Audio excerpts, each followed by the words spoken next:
Once a jumper, always a jumper. Isang lolo ang pabalik-balik sa pagja-jumper o pagkakabit ng iligal na koneksyon ng kuryente.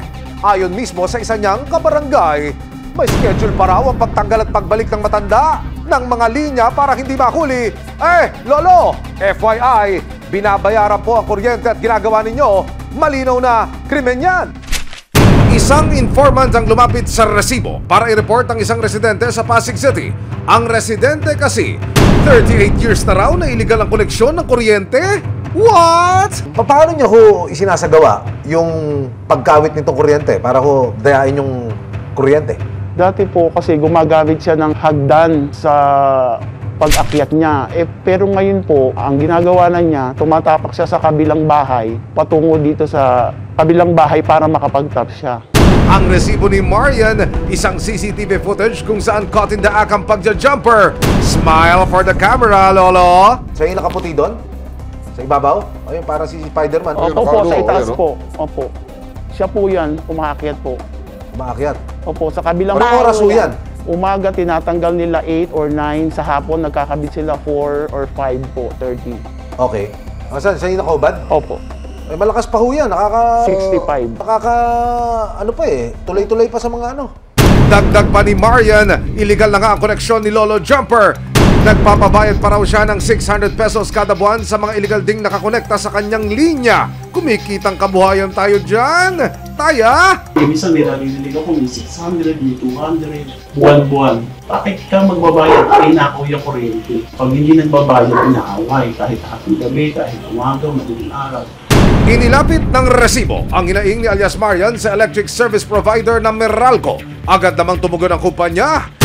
Makailang beses nilang minanmanan ng lugar hanggang sa nakumpirma nilang positive ang nireport ni Marian tungkol kay Lolo. Sa pakikipagtulungan ng informant na si alias Marian, nagsagawa rin ng surveillance sa loob ng ilang araw ang resibo.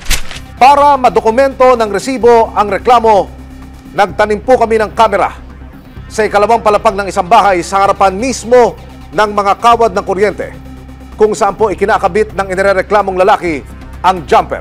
Mula ko sa ikalawang palapag ng kanyang bahay, lumabas ang inirereklamo mula ko sa isang kapirasong butas. Kung inyong mapapansin ang galaw ng kanyang mga mata, magmamasid muna siya sa paligid at titiyaking walang nakakakita sa kanya. Maya-maya pa, binalata na ng inirereklamong lalaki ang kable ng kuryente na una na hong tinalupan o una nang nilagyan ng electric tape ng mga taga-Meralco. 3 hanggang 5 minuto lamang ang itinatagal.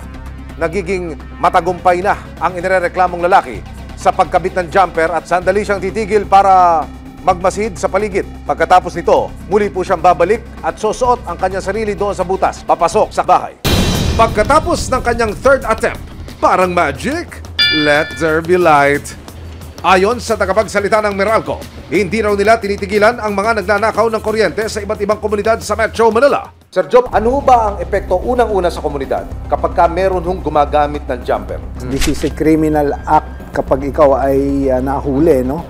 Particular, yung Republic Act 7832 o yung Anti-Electricity Pilferage Act. Nakasaad yan na pag ikaw ay nahuli na nag-illegal connection, nagtatap ng jumper at kung ano pa man mga violation, in short, nagnanakaw ka ng kuryente, itong effort namin in going against illegal connections, power thieves, is a continuing effort. Tuloy-tuloy ito, hindi kami titigil hanggat hindi namin huhuli ang lahat ng gumagawa ng ganitong illegal na aktibidad.